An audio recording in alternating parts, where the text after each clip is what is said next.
The ballroom glittered with light, chandeliers swaying gently above hundreds of people dressed in tuxedos and gowns that shimmered like liquid wealth.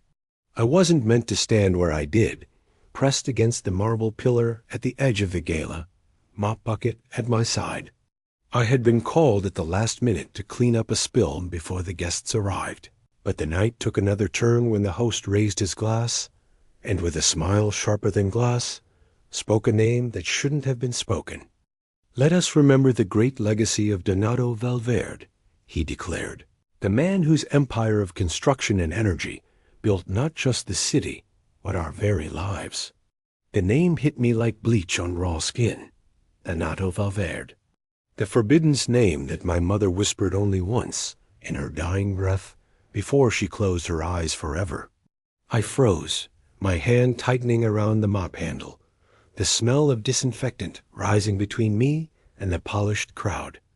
I tried to steady my breathing, but the echo of that name ricocheted inside me.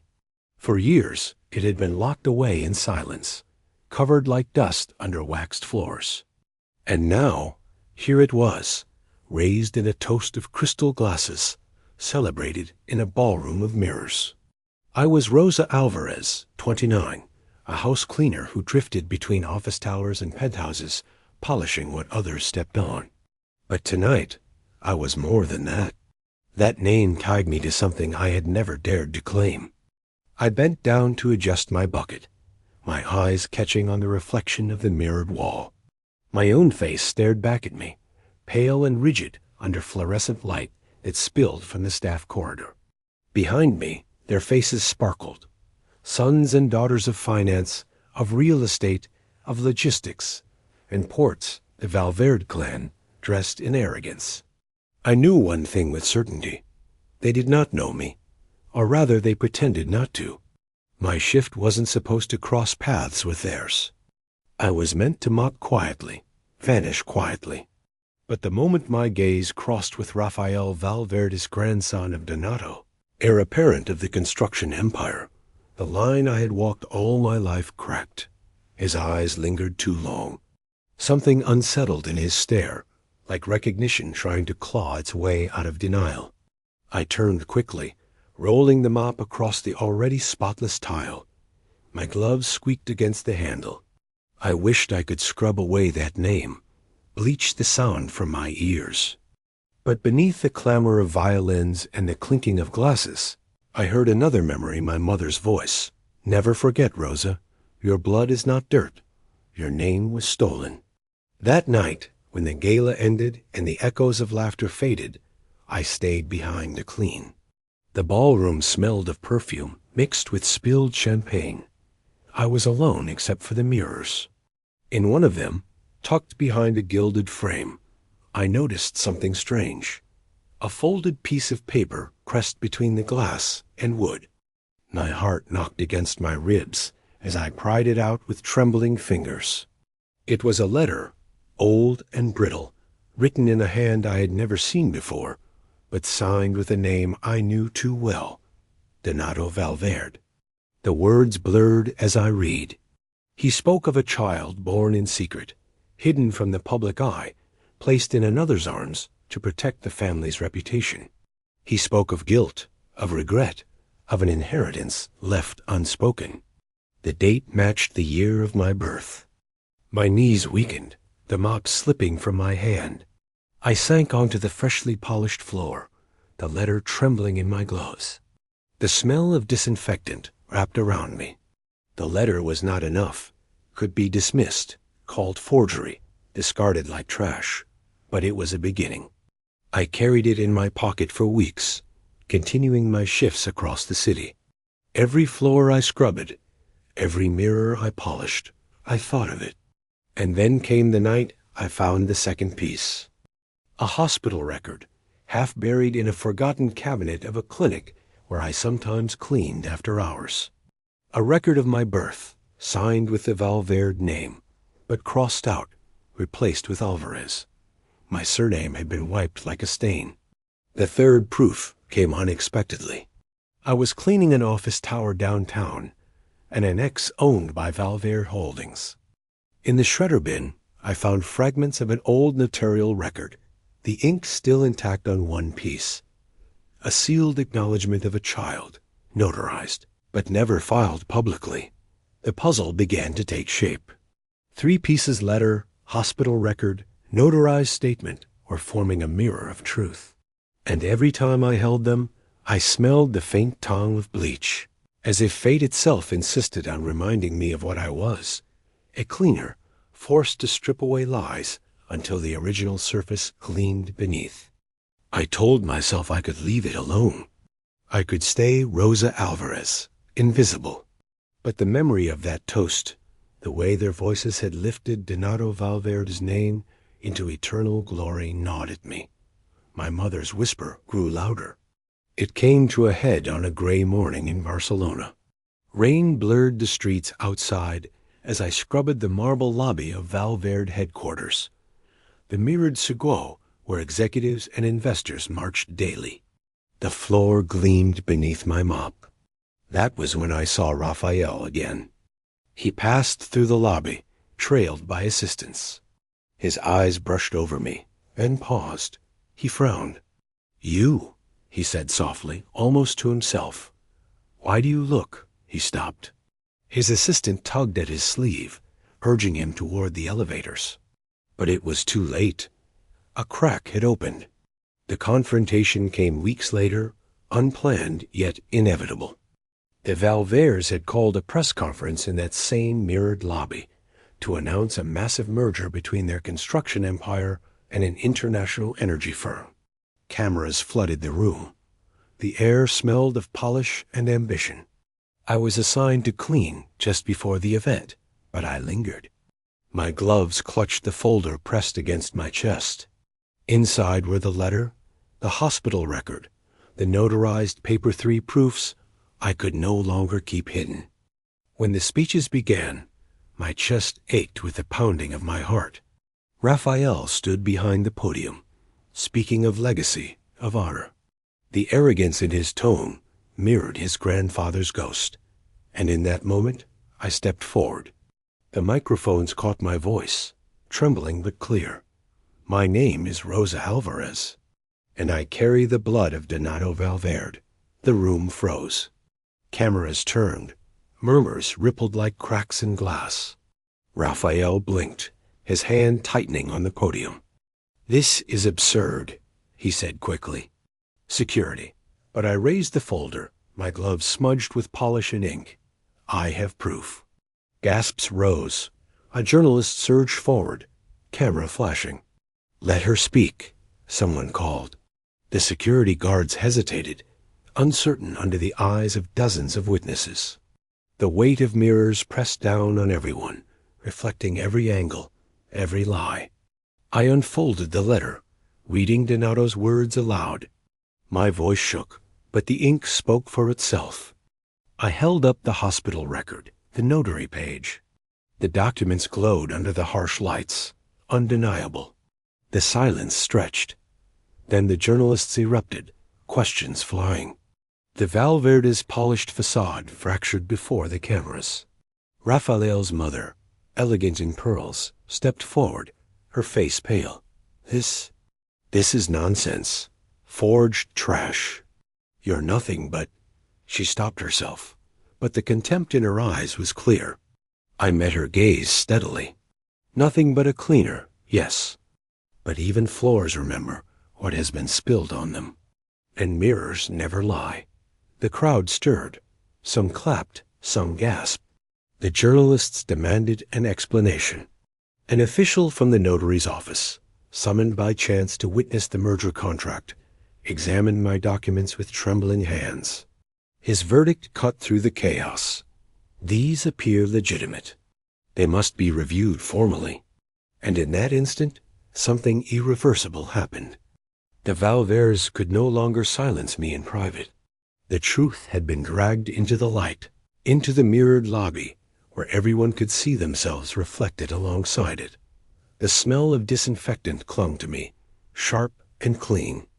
I felt as though I had just scrubbed away the final layer of wax from the floor of my life.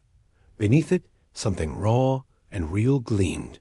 The days after the confrontation unfolded like a storm that refused to move on. My face appeared on television screens, not as a cleaner with a mop, but as a woman holding fragile papers that threatened to upend a dynasty. Headlines screamed of scandal, inheritance disputes, secret children. Strangers on buses whispered when they recognized me. Some offered quiet nods of support. Others stared as though I had dirtied something sacred. I kept working. It was the only way to stay sane. The world can collapse around you, but tiles still need scrubbing, mirrors still gather dust, and wastebaskets still overflow. My gloves became my anchor, each shift a ritual. Yet even in silence, I felt the weight of cameras. The Valverde family had the wealth to crush me. 2 nights after the press conference, I received a message slipped under the door of the small flat I rented on the outskirts of the city. No signature. Only a typed sheet of paper with one line. Meet me at the old church tomorrow at midnight. Come alone, bring what you have. I almost threw it away. It could be a trap, but something in me stirred. The church was abandoned, long since overshadowed by Valverde skyscrapers. If someone wanted me silenced, it was the perfect place. Yet silence had already defined my life too long. I folded the note into my pocket. The church smelled of dust and stone when I entered. Moonlight filtered through broken stained glass, scattering colors across the cracked floor. A man stood in the shadows, tall, shoulders tense. When he stepped forward, I recognized him. Rafael Valverde. He wasn't dressed in the armor of tailored suits. His shirt was wrinkled, his tie absent. His eyes carried the weight of sleepless nights.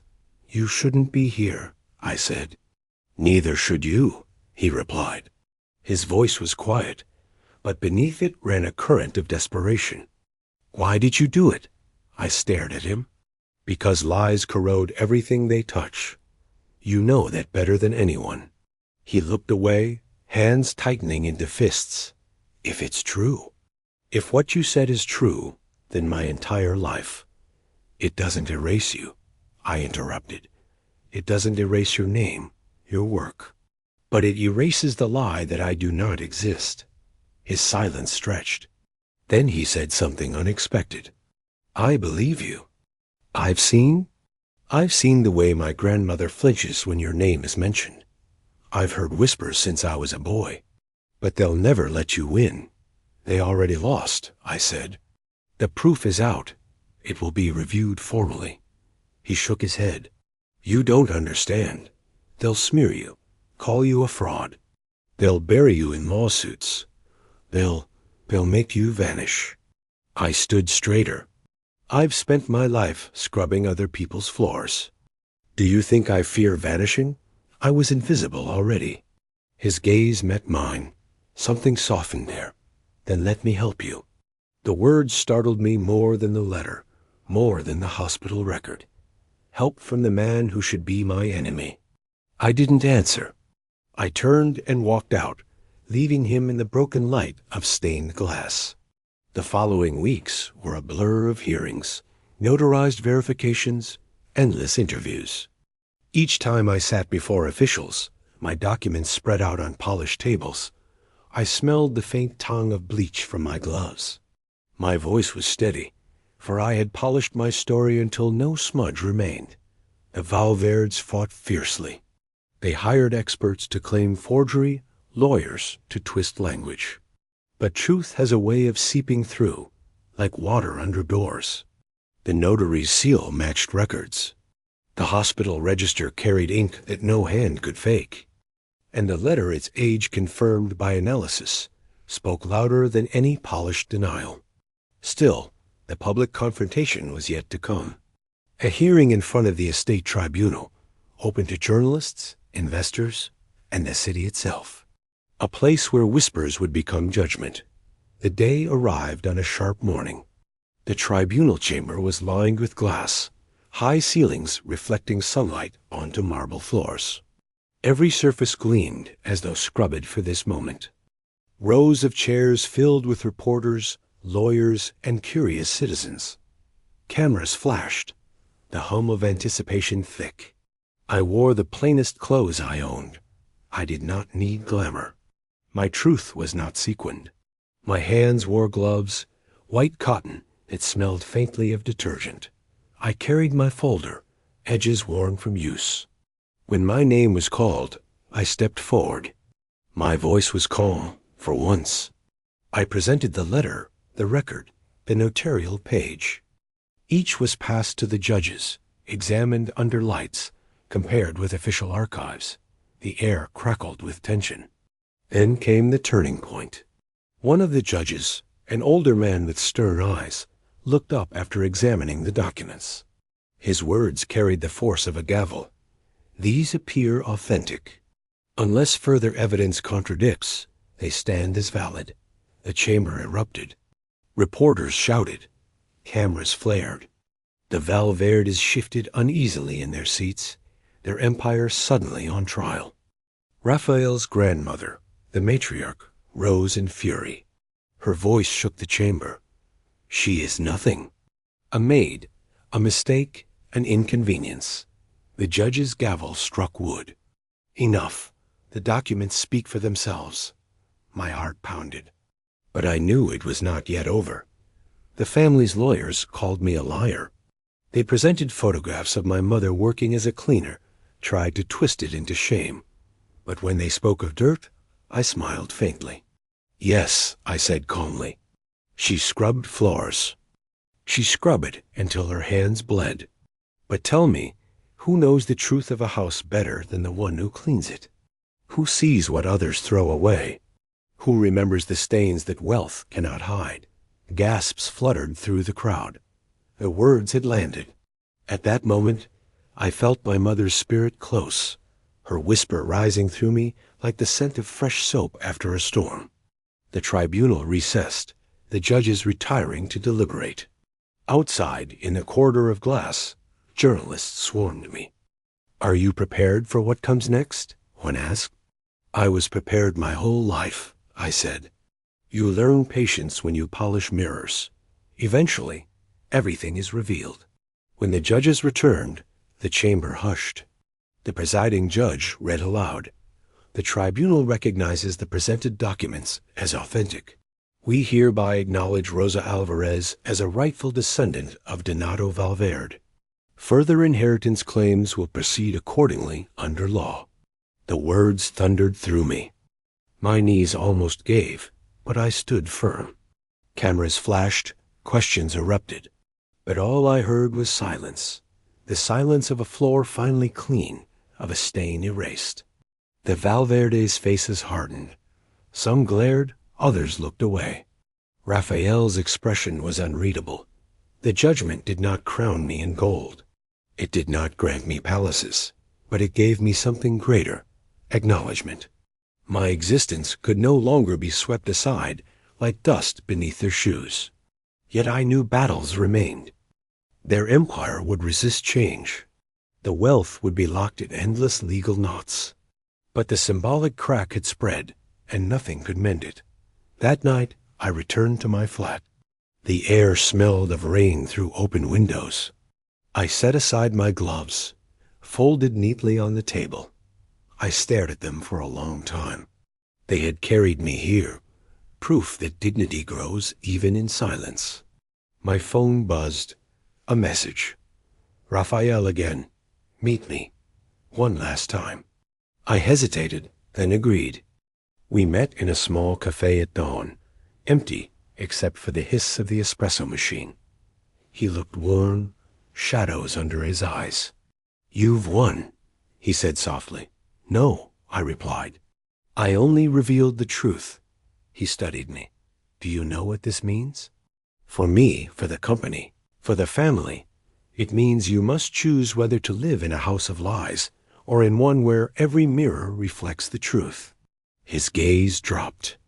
For the first time, he looked not like an heir, but like a man carrying too many walls on his shoulders. "Maybe," he whispered, "you're stronger than all of us." I didn't answer. I simply stood, leaving the faint scent of disinfectant on the chair where my gloves had rested.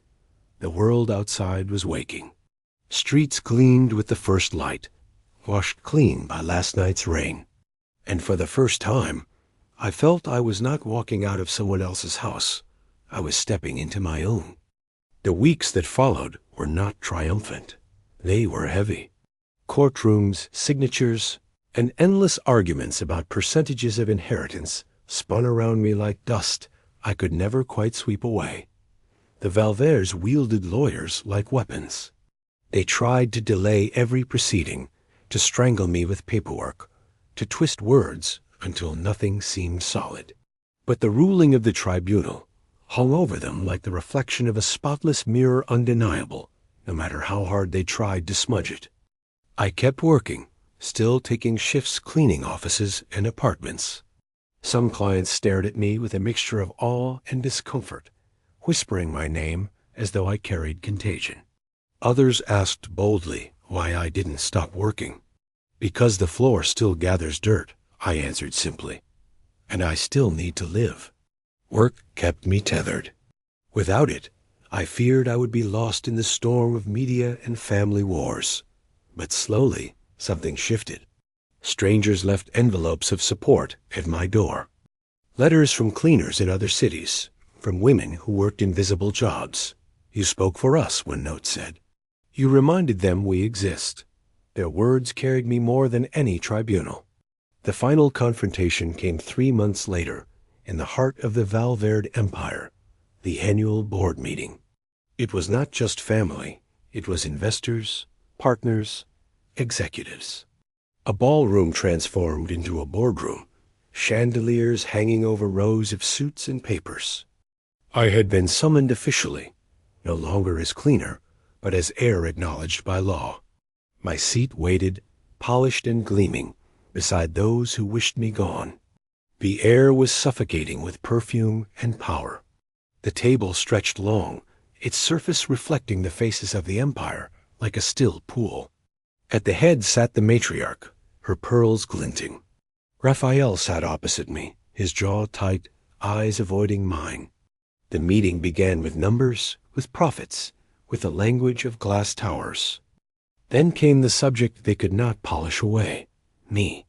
This woman, the matriarch said, her voice cold as marble, has been granted recognition by the court. But recognition is not belonging. She does not understand our world. She is unsuitable. The words burned, but I did not flinch. I removed my gloves slowly, placed them on the table. Their white cotton carried faint stains of detergent, symbols of what I was. My voice came steady. You speak of belonging as if it is earned by marble floors and glass towers, but belonging is not polished surfaces. It is truth, and the truth is that I carry the same blood you toast in your glasses. That cannot be mopped away.